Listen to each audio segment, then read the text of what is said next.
오늘 창립주일이어서 제가 사도행전 설교를 한 주 멈추고요. 새 포도 주는 새 부대라는 제목으로 하나님 말씀 전하고자 합니다. 교회 DNA라는 제목의 책이 있습니다.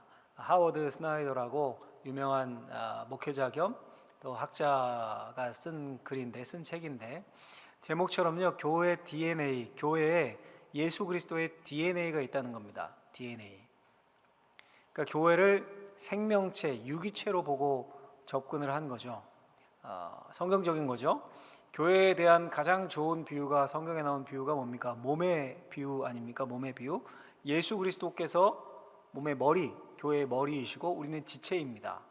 유기체, 생명체입니다. 여러분, 이런 관점에서 보면 교회가 이해하기가 쉽습니다. 많은 교회들이 생겨났다가 문을 닫습니다. 또 어떤 교회는 막 번성하고 자랐다가 점점 쇠퇴하기도 합니다. 또 어떤 교회는 건강했는데 병이 들어서 분열하고 다툼이 있습니다. 그런 교회의 모습들을 보면서 우리가 얼마나 안타깝습니까? 그리고 이런 생각 들지 않습니까? 때로는 아니, 하나님의 교회인데 왜 교회가 이렇게 사라지고 쇠퇴하고 병들어서 싸우고 다투고 분열이 있고 이런가? 교회가 생명체이고 유기체이기 때문입니다. 예수님이 말씀하신 비유로 한번 생각해 보면요, 예수님이 요한복음 15장에서 하나님과 예수님 그리고 우리의 관계를 포도나무로 비유하셨습니다. 포도나무, 생명체이죠. 그것도 포도나무도 생명체인 나무를 한번 생각해 보십시오. 처음 씨앗이 뿌려집니다. 생명의 DNA를 가진 겁니다. 그리고 그게 싹이 나서 묘목으로 자랍니다. 씨앗이 여러분 틔워져서, 싹을 틔워서 묘목으로 자라는 게 저절로 됩니까?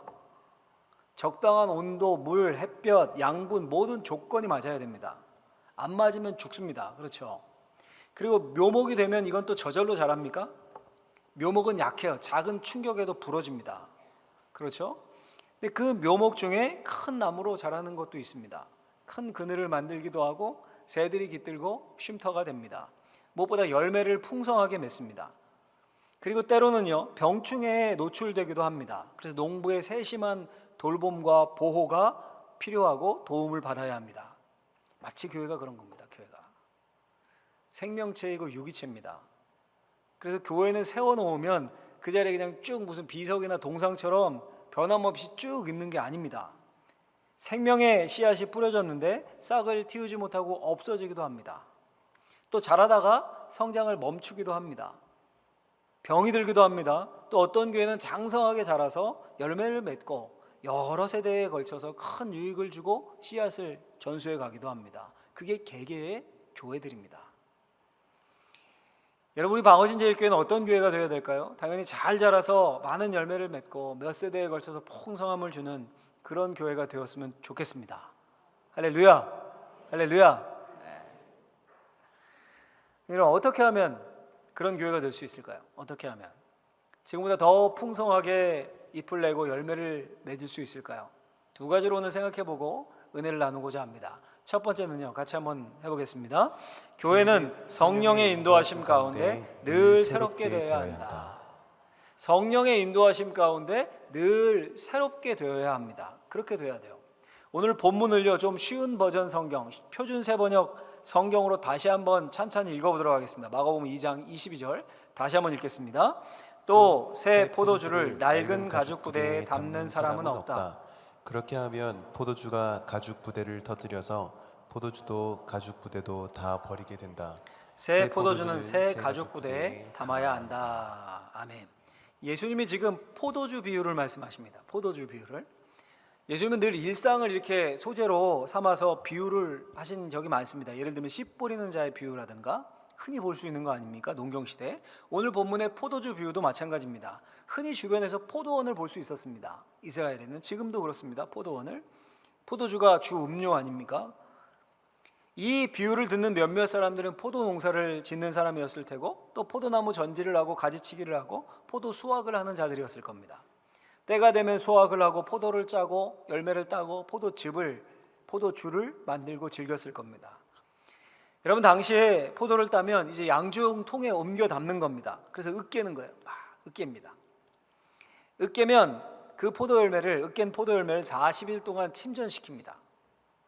즙만 걸러야 되지 않습니까? 그 다음에 이제 그걸 따로 빼서 즙만 보관을 해야 되죠. 그 40일 동안 발효된 포도주를 주로 염소 가죽으로 만든 가죽 부대에다가 보관을 했습니다.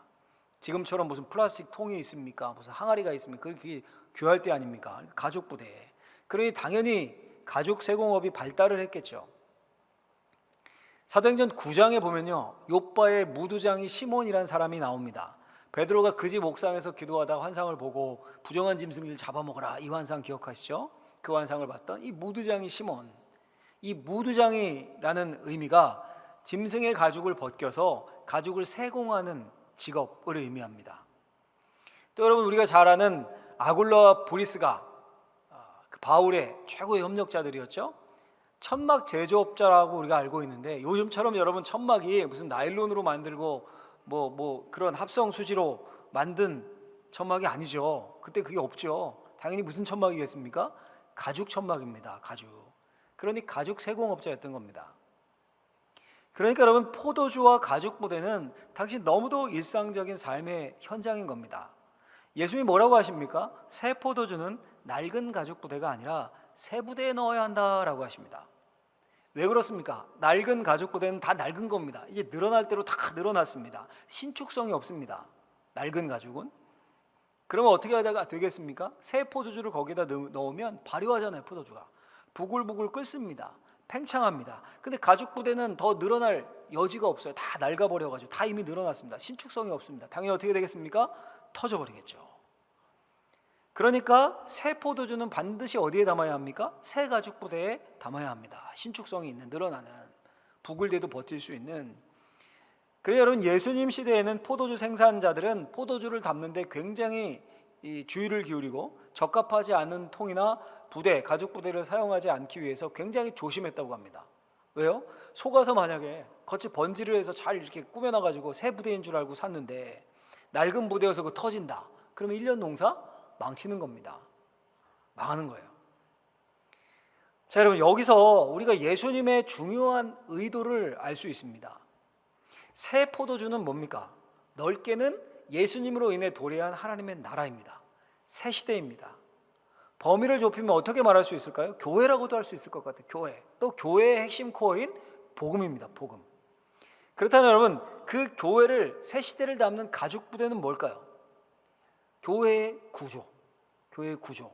예를 들면 전통교회다, 혹은 가정교회다, 혹은 셀교회다, 혹은 제자훈련하는 교회다, 이런 식으로 교회를 담아내고 복음을 표현해내는 그 교회의 구조입니다. 중요한 사실은 뭡니까? 핵심은 포도주예요.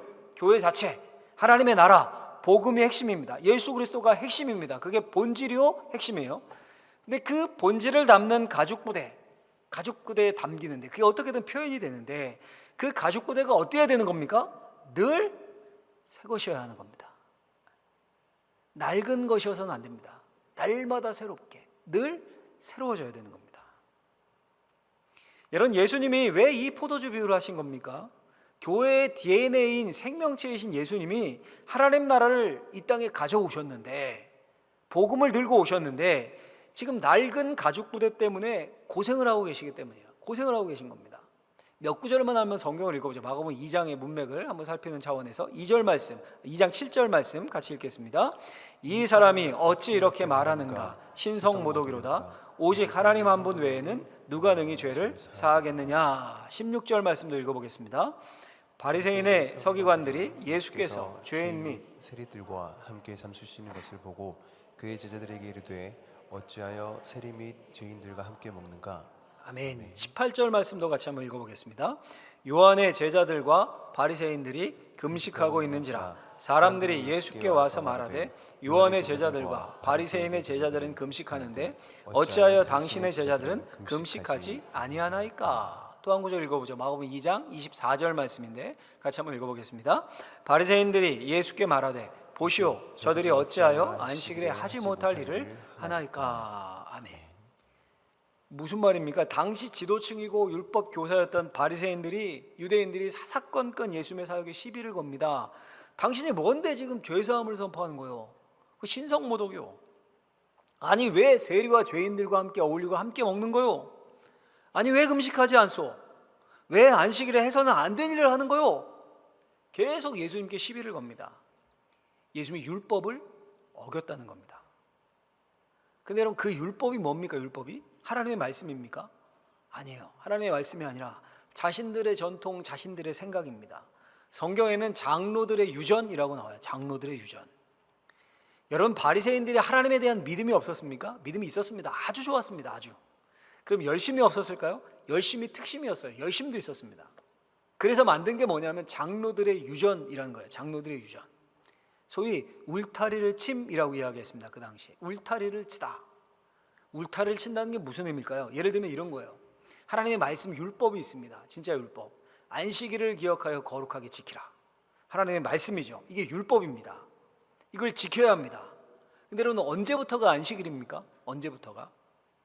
우리식으로 바꿔서 한다면, 예를 들면 주일 성수해야 된다 한다면 주일이 언제부터예요? 우리 24시간이니까, 그렇죠? 새벽 0시부터 그 다음날 밤 자정 12시까지 24시간 주일이다. 이게 안식일이다, 주일이다 해보십시오. 원래 유대인들은 토요일을 지켰는데 우리가 이해하기 쉽게 제가 설명을 해드리는 거예요.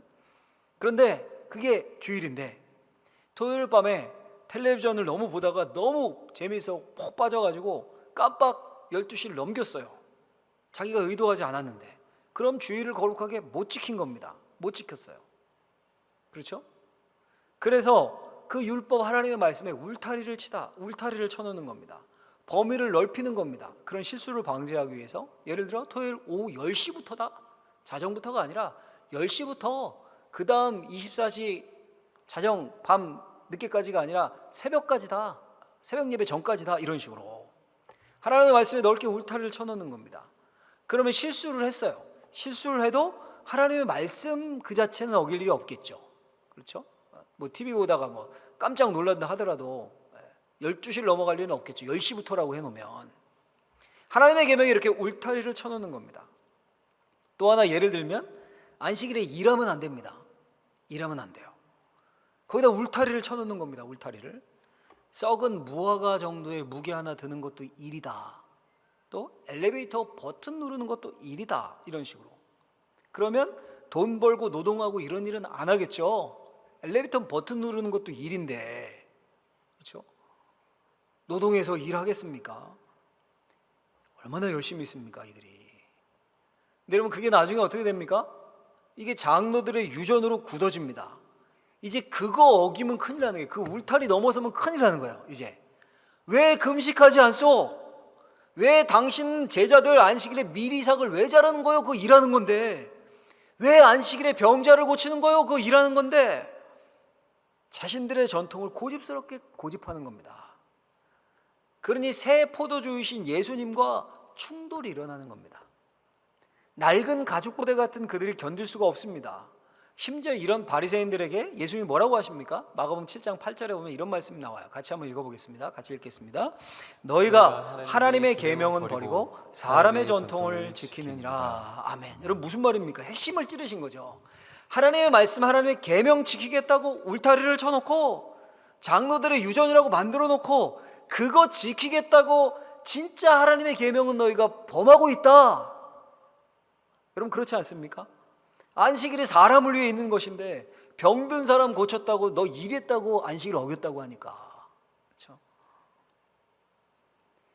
여러분, 창립 95주년을 기념하는 오늘 우리가 오늘의 말씀을 아주 잘 새기고 붙잡아야 합니다. 복음은요, 교회는 새 포도주입니다. 팽창력이 있습니다. 생명력이 있습니다. 그러니 늘 어떻게 돼야 됩니까?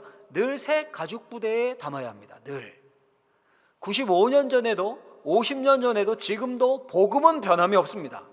우리 방어진 제일교회의 주인은 누구십니까? 예수님입니다. 근데 가죽부대는 어때요? 많이 바뀌었습니다. 많이 바뀐 모습인 거예요. 지금이 95년 전과 지금 모습 같겠습니까? 완전 95년 전 그분이 우리 교회 설립했던 분이 지금 와보면 깜짝 놀라겠죠. 우와, 이런 교회의 모습이. 당연히 다르죠. 그것처럼 앞으로도 계속 새로워지고 계속 바뀌어야 합니다. 더 빠르게 변해야 할지도 모릅니다. 여러분, 아이들 한창 자랄 때 한번 보세요. 아이들 한창 자랄 때 금방 신발 사줬는데요, 3개월도 안 돼서 또 작습니다. 새 거로 또 사줘야 돼요. 사줬는데 또 몇 개월 지나서 또 작아요. 지금 제 아들이 그렇거든요. 방법은 뭐예요? 신발을 계속 낡지도 않았지만 안 맞아요. 새 걸로 사줄 수밖에 없어요. 근데 그 아이한테 야, 너는 발이 왜 이렇게 크냐? 이제 발 그만 자라게 해. 신발을 발에 맞추는 게 아니라 신발에 네 발을 맞추라고. 이 말이 됩니까? 말이 안 되죠. 교회도 마찬가지입니다. 역사와 전통 좋은 겁니다. 잘 계승해야 합니다. 그런데 그 전통이 장로들의 유전이 되면 안 됩니다. 바리새인들의. 예전엔 이랬는데, 나 때는 이랬는데. 이게 정말 위험한 겁니다. 솔직히 누가 제일 위험할까요? 저요. 제가 제일 그 위치에 있지 않습니까? 우리 교역자들과 종종이 아니죠. 자주 회의를 하죠. 매주 하니까. 근데 제가 스스로 주의를 하는데 가끔 이런 말이 제 입에서 튀어나와요. 야, 내가 사역할 때는 이랬었는데. 내가 사역할 때는 이랬었는데. 이 말이 튀어나와요. 물론 이제 담임 목회자고 지도와 조언을 해야 되고 방향을 정해줘야 되고 그러니까. 근데 사실 정말 안 좋은 말입니다. 안 좋은 말이에요. 무의식 중에 튀어나오긴 하지만 안 좋은 말이에요. 뭔가 마음에 안 들 때 튀어나오는 거거든요. 그게. 예를 들어서 여러분 교육부서만 해도 저도 교육부서 사역을 했습니다. 전도사로 강도사로. 그때 15년 전 거의 20여 년 전이에요. 그때와 지금은 완전히 다른 판입니다. 아이들이 환경이 너무 많이 바뀌었어요. 너무 많이. 근데 여러분 이게 그냥 나 때는 내가 사역할 때는 이랬는데 이게 그냥 말과 조언 차원이 아니라 제가 그 방식을 그대로 구체적으로 강요한다고 해보십시오. 우리 교육자들에게 15년 전 20년 전 방식 그게 지금 우리 주일학교 아이들에게 먹히겠습니까? 맞겠습니까? 당연히 안 먹히죠. 여러분 복음을 지금 아이들에게 맞는 새로운 방식 새 가족 부대에 담아야 합니다. 여러분 이게 비단 교회 교육에만 해당됩니까? 교회 역시 마찬가지예요. 교회 모든 영역들 전도부터 시작해서 모든 영역들 교회 구조 가족 부대는 늘 새로워야 돼요. 교회는 변하지 않습니다. 복음은 변하지 않습니다. 교회의 DNA는 절대 바뀌지 않습니다. 그런데 구조는 바뀌어야 됩니다. 새 시대를 담고 새로운 구성원을 담고 이 지역에도 새로운 사람들이 막 바뀌거든요. 지역사회를 담을 수 있는 우리의 전도의 대상, 영혼구원의 대상자들인데 그렇죠? 계속 새로워져야 되는 겁니다. 새 포도주는 새 부대에 담아야 합니다. 사진을 한 장 보여주시면요. 문화공간, 도서공간, 쉼이라고 되어 있는데 이 도서관 같은데 실상은 교회입니다. 교회 예배, 교회 행사가 없는 날은 6시까지 도서관으로 지역 주민에게 누구에게나 오픈된다 그래요. 이게 무슨 교회인가 이런 생각 드십니까? 아니죠. 교회예요. 이웃사랑 실천을 위해서 그 지역에 맞는 도서관이 없는 지역인가 보죠. 새 가족 부대를 찾은 겁니다. 또 하나를 보여주시면 이거 뭐로 보이십니까? 저 동호회로 보이죠? 자전거 동호회로 보이죠? 저 중간에 잘 안 보이시겠지만 이번에 이제 금요일에 우리 교회 와서 설교했고 또 주일학교 청년회 강사하셨던 송중기 목사님이 저 중간에 있어요. 이 교회 이름이 라이더스 교회랍니다. 그러니까 자전거 동호회에 들어가서 교회를 세운 겁니다. 당연히 건물은 없죠. 근데 교회는 누누이 말씀드리지만 건물이 아니라 사람입니다. 저 사람들과 자전거를 타고 말씀을 나누다가 돌아오는 길이라고 사진 설명이 되어 있더라고요. 기사를 제가 캡처한 거거든요. 저들이 매주일 모여서 예배한다. 교회이죠. 교회입니다. 여러분 무슨 말을 하는 겁니까? 제가 지금 우리 교회가 그러니까 교회 건물 없애고 다 뜯어고쳐 도서관으로 바꿔야 되고 저렇게 돼야 된다는 겁니까? 그게 아니라 거듭 강조하지만 핵심은 교회는 늘 새로워지고 새 가죽 부대에 담겨야 된다는 겁니다. 저게 무슨 교회야? 그런 생각이 든다면 우리는 어쩌면 전통적인 생각, 우리만의 울타리에 갇혀 있는 것일 수도 있습니다. 여러분 특별히 코로나19로 올해 상반기가 그냥 휙 없어지지 않았습니까? 게다가 7월에는 교회의 모든 소그룹을 중지하는 행정명령까지 정부에서 발표하고 저도 마음이 어렵고 이래도 되는가? 이거 이래도 되는 건가? 이게 뭔가? 답답한 마음으로 이제 하나님 앞에 하소연하고 기도할 때 하나님이 제게 이런 마음을 주셨습니다. 이 코로나19가 교회를 새 가죽 부대에 담으려는 하나님의 뜻 가운데 있다는 생각. 그러니까 여러분 우리가 새로워져야 되는 겁니다. 바뀌어야 돼요. 어떻게 바뀌어야 합니까? 저도 몰라요. 저도 아무도 모르더라고요. 제가 책 많이 찾아보고 했는데도 아무도 모르더라고요 아직.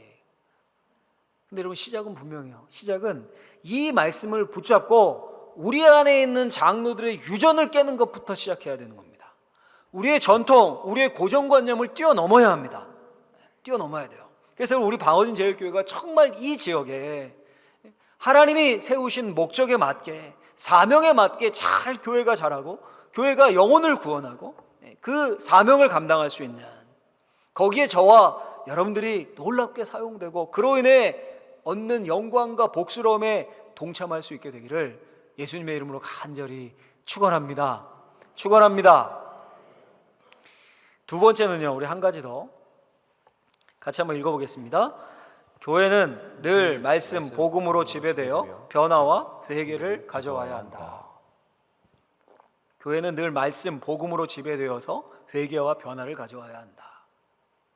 여러분, 예수님이 왜 이 새 포도주는 새 가죽 부대에 넣어야 한다는 비유를 말씀하셨을까요?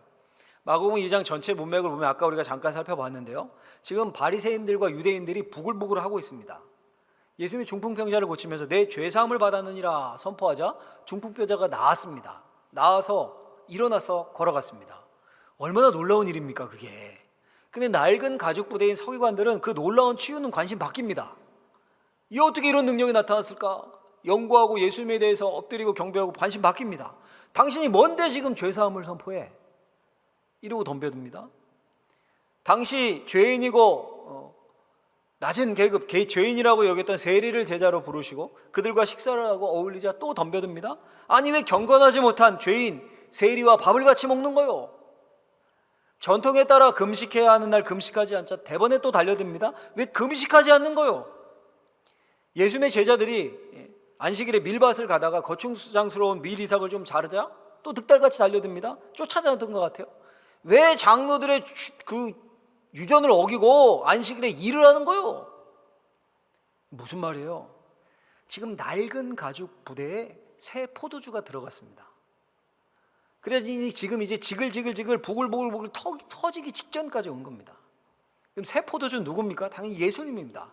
예수님의 말씀입니다. 복음입니다. 하나님의 나라입니다. 그러니까 여러분, 오늘 본 마가복음 2장을 보면 복음 앞에 두 가지 반응이 나타나고 있는 거예요. 두 가지 반응이. 하나는 회개입니다. 회개. 죄인과 세리와 창기들이 복음을 들었습니다. 복음이 그들에게 들어갔습니다. 그러자 그들의 마음이 견디지 못해서 찢어지고 회개합니다. 예수님을 따르게 됩니다. 그 대표적인 샘플이 레위, 세리 레위입니다. 예수님이 부르자 어떻게 반응하냐 하면요, 우리 같이 한번 읽어볼까요? 14절 말씀을 읽겠습니다. 마가복음 2장 14절 읽겠습니다. 그에게 이르시되 나를 따르라 하시니 일어나 따르리라. 아멘. 그에게 이르되 나를 따르라 하시니 일어나 따르니라. 새 포도주인 예수님께 반응했습니다. 늘 세관에 앉아있던 그가 일어났습니다. 그리고 따라갔습니다. 낡은 삶, 동료 유대인들을 착취하고 로마에 붙어먹고 살던 삶을 버리고 일어났습니다. 복음이신 예수님께 반응했습니다. 그리고 자신의 낡은 가죽 부대를 버리고 새 가죽 부대로 바꾸었습니다.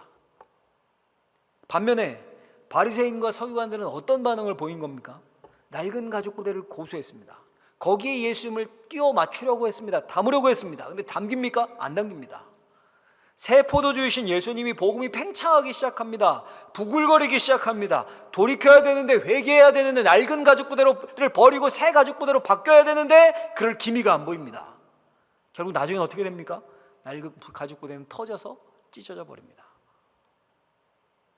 여러분, 이 말씀이 오늘날 우리에게 굉장히 중요합니다. 새 포도주이신 예수님의 DNA가, 복음이 우리에게 있습니다. 그 복음이 우리에게 요구하시는 바가 뭡니까? 날마다 새로워지라는 거예요. 날마다 새로워져라. 그리고 일어나 따르라는 겁니다. 말씀에 반응해서, 복음에 반응해서 회개하고 변화하라는 겁니다. 이게 줄기차게 복음이 우리에게 요구하는 바입니다. 복음에 반응해서 날마다 새로워져서 예수 그리스도의 제자로 삶을 바꾸고 교회를 바꾸고 있는 영역을, 일상을 바꾸라는 거예요. 새 그릇에 담으라는 겁니다. 새 포도주이신 예수님이 우리의 삶에 담으면, 우리의 교회에 담으면, 우리 가정에 담으면 우리의 마음이 부글부글하게 되어 있습니다. 말씀이 역사하는 힘이 있어서 늘 우리를 들볶습니다. 그럼 우리가 따라야 되는 겁니다. 순종해야 합니다. 우리의 삶을 바꿔야 합니다. 늘 새롭게 변화되어야 합니다. 복음의 능력을 맛봐야 하는 겁니다. 이게 교회예요. 교회된 우리입니다. 근데 우리가 바리새인과 서기관들과 꼭 같을 수 있습니다. 복음이 우리의 낡은 가죽 부대, 삶에 아무런 영향도 미치지 못하는 겁니다. 잠깐 부글거려 이렇게 들끓듯이. 언제요? 교회 예배당에 앉아 있을 때. 근데 회개하지 않습니다. 삶을 돌이키지 않습니다. 일어나 예수의 제자로 따르고 희생하며 살지 않습니다. 내 욕심만을 추구하며 삽니다. 그럼 결국 어떤 일이 일어날까요? 결국은 터져버립니다. 교회에 적용을 해도 마찬가지입니다. 새 포도주를 새 부대가 아니라 낡은 가죽 부대에 담으려고 하고 계속해서 전통을 들먹이면서 예전엔 이랬는데 우리 교회는 원래 이랬는데 이러면서 선교적 교회로 나아가는 것이 아니라 주저앉아 있으면 어떻게 될까요? 결국 교회가 터집니다. 점점 생기를 잃고 소멸해버립니다. 당연히 그 교회의 영적 구성원인 우리의 삶, 우리 자녀들의 삶에 심각한 영적 기근을 맞이하게 됩니다. 그런 교회가 얼마나 많습니까? 서구의 교회 다 그렇게 된 거잖아요. 근데 여러분, 차라리 이건 더 나아요. 시간이 걸리니까 그렇게 되는데 더 안 좋은 경우가 있습니다. 더 안 좋은 경우가 뭘까요? 낡은 부대를 바꾸는 게 아니라 낡은 부대로 인해서 그 안에 있는 포도주가 상하는 겁니다. 포도주가.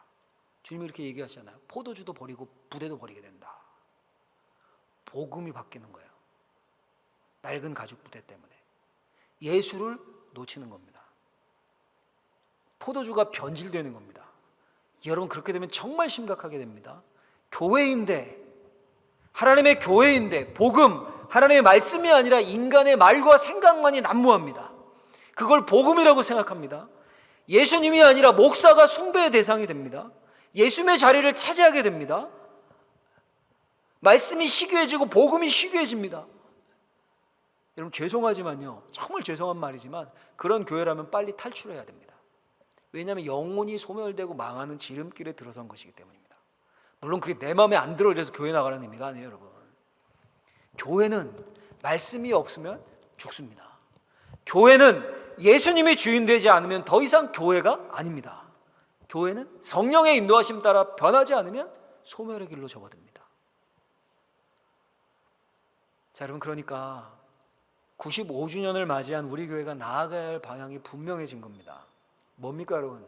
새 포도주이신 복음 예수님, 이걸 꽉 붙잡는 거예요.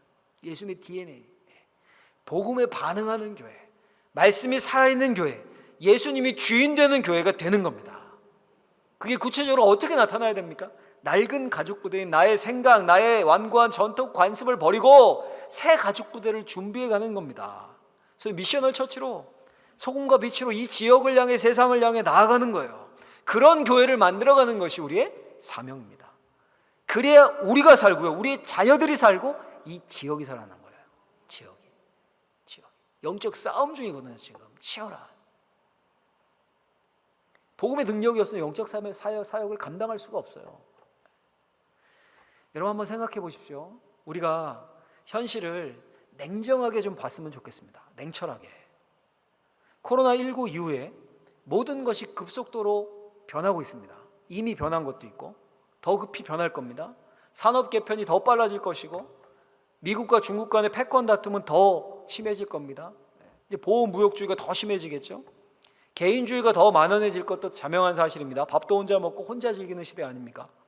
국가주의도 강화될 겁니다. 점점 국가가 시장이나 개인의 삶에 개입하는 일들이 많아질 겁니다. 지금도 그런 모습이 나타나고 있지 않습니까? 반면에 교회는 어떻습니까? 코로나19로 인해서 많이 위축되었습니다. 사회적 평판도 약해졌습니다. 설 자리가 점점 좁아집니다. 여러분, 아니라고 부인할 수 있습니까? 우리가 지금 그거 아닌데요 목사님, 잘못 보신 건데요, 그렇게 얘기하실 수 있습니까? 지금 이게 냉정한 현실이에요. 우리의 현실, 앞으로 다가올 현실. 자, 여러분, 그러면 현실의 교회가 어려움을 겪는다고 하나님의 나라가 후퇴하는 겁니까? 하나님의 나라가 망하는 겁니까? 결코 아닙니다. 결코 아니에요. 이 일 역시 하나님이 허락하신 겁니다. 하나님의 주권 아래에 있습니다. 늘 하나님은 핍박과 고난, 현실의 어려움, 현실의 교회가 어려움을 겪을 때 새 가죽 부대를 준비하셨습니다. 늘 새로운 교회를 준비하셨습니다. 그게 교회 2000년의 역사입니다. 한번 보세요 여러분, 원래 교회 어땠습니까? 유대교회의 작은 분파밖에 안 됐어요. 유대교회의 작은 분파, 가정에서 시작한, 그렇죠? 그거밖에 안 됐습니다. 근데 그게 전 세계의 종교가 되었습니다. 로마를 뒤엎었습니다. 카톨릭 교회가 부패했을 때, 내리막길에 접어들었을 때 종교개혁을 통해 개신교회라는 새 가죽 부대를 준비하셨습니다. 여러분, 이게 성령의 역사예요. 성령의 역사. 사도행전을 보십시오. 성령의 새로운 시대에 새로운 사람들을 준비시키시고 새로운 지역, 민족, 동족에게 복음을 전하게 하시고 새로운 교회들을 탄생시키지 않습니까? 처음 탄생한 교회가 뭐예요? 우리가 사도행전에서 봤던 예루살렘 교회. 새로운 사람들이 예루살렘에 나타났어요. 새로운 교회가 유무상통하는. 근데 복음이 퍼져나갑니다. 성령님이 박해를 줘요. 예루살렘 교회 모여 있으니까. 그래서 퍼져나갑니다. 그래서 무슨 교회가 세워집니까? 더 멋진 교회, 안디옥 교회가 세워져요. 안디옥 교회가 누구의 인도하심 가운데? 성령의 인도하심 가운데 새 그릇을 또 준비하신 거예요. 예루살렘 교회는 선교할 생각이 없었거든요. 자기들끼리 모여 있는 게 좋았거든요. 안디옥 교회 어떻습니까? 세계를 향해 뻗어나갔어요. 바울과 바나바를 파송했습니다. 담당 목회자였는데 그렇게 했어요. 새로운 교회 형태를 만들어낸 거예요. 누가 하신 겁니까? 성령께서. 이 교회의 역사입니다. 그러니까 여러분, 우리가 교회 걱정은 안 해도 돼요. 하나님은 반드시, 성령 하나님은 반드시 땅끝까지 복음을 전하실 겁니다. 하나님의 나라를 확장해 가실 것이고 교회를 이끌어 가실 거예요. 어떤 교회든 사용하셔서 그렇게 하실 겁니다. 중요한 건 뭐예요? 우리예요. 우리. 저와 여러분들. 우리가 그 성령 하나님과 발맞춰서 새 가죽부대, 새 시대의 교회로 변할 수 있는가? 아니면 여기가 조사원 이렇게 있다가 결국 내리막길을 걸을 것인가 하는 점이에요. 여러분, 당연히 하나님께 사용되기를 원하시죠. 저나 우리 성도님들 같은 마음이실 겁니다. 코로나19 시대를, 이후 시대를, 새 시대를 우리가 준비해야 되는 겁니다. 뭘 준비해야 될까요? 우리가 과연 뚜렷한 답이 없는 것 같은데, 지금 예배도 제대로 못 드리고 구역 예배도 제대로 못 하는데 뭘 해요? 지금 뭘 해야 할까요? 우리가. 제가 정말로 좋아하고 멘토로 여기는 목사님이, 제 멘토 목사님들 다 보셨잖아요. 장동민 목사님이라 우리 교회도 몇 번 오셨는데, 코로나19 이후에 달라질 교회를 생각하면서 글을 하나 쓰셨더라고요. 신문에 기고를 하셨던데, 글의 핵심은 이겁니다. 다 읽어드릴 수는 없으니까 핵심은 이거야. 한국 교회가 과거의 영광은 있고 성령이 사용하시도록 준비되어야 된다는 겁니다. 그럼 뭘 준비해야 될까요? 세 가지를 적고 있으시던데, 제가 간략하게 읽어드릴게요. 첫째, 둘째, 셋째만. 이것이 우리 교회가 성령이 사용하시는 교회가 되길 위해서 준비하면서 지금 우리가 해야 할 일이에요. 지금 실천사항입니다. 그대로 읽어드리겠습니다. 첫째, 가장 먼저 해야 할 일은 회개이다. 자신과 교회를 바라보면서 통회하여야 한다. 둘째, 새롭게 성경을 이해해야 한다. 하나님은 새로운 일을 이루실 때 택하신 사람들의 눈을 열어 성경을 다시 보게 하신다. 셋째, 자기를 부인하고 성령의 음성을 기다리는 기도다. 성령이 주시는 지혜로만 내가 살고 교회가 살 수 있음을 알고 그의 음성을 구하는 것이 진정한 기도이다.